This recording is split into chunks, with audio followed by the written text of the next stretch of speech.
গেছি, যাওয়ার পরে রাস্তার মধ্যে জাম জমট। তখন আমি বলতেছি এত জাম কেন? তখন আমি কইছি আমি হাইটেই যাবো, এই জাম ছাড়তে অনেক দেরি হইব।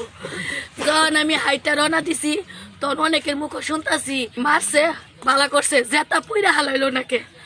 তখন আমি একজনের কাছ থেকে শুনলাম যে ভাইয়া কি সমস্যা রয়েছে।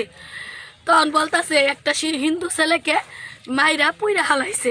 তখন বললাম যে সে কি করতো? কয়লেডি চাকরি করতো, তার বেতন 17-18 হাজার টাকা বেতন আসছিল। তার কি কারণে মারলো? এই কারণে। তখন আমরা বিশ্বাস করলাম না যে শিক্ষিত মানুষ হইয়া সে তো এই কথা বলতে পারবো না।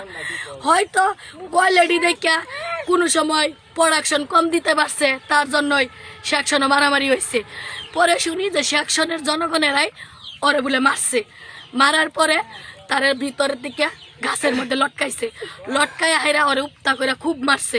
মারার পরে তার সম্মান নিয়েও খেলা করছে, ওরা প্যান খুললে আলাইছে।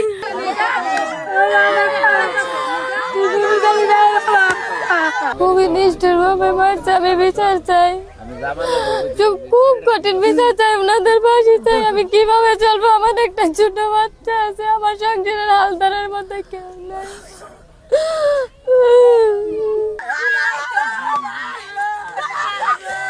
এই ধরনের কথা কইয়া ফেসবুক ইন্টারনেট লিখবো আমার ছেলে এই ধরনের মোবাইলও চালায় না। 250 টাকা পুরান মোবাইল কিনেছি, এই মোবাইল আমার ছেলে এখন পর্যন্ত চালাতে বাটা মোবাইল। স্যার, এই ছেলে এই ধরনের ঘটনা ঘটাতে পারে না। যে কাজটা করছে এই ঘটনা খারাপ করছে।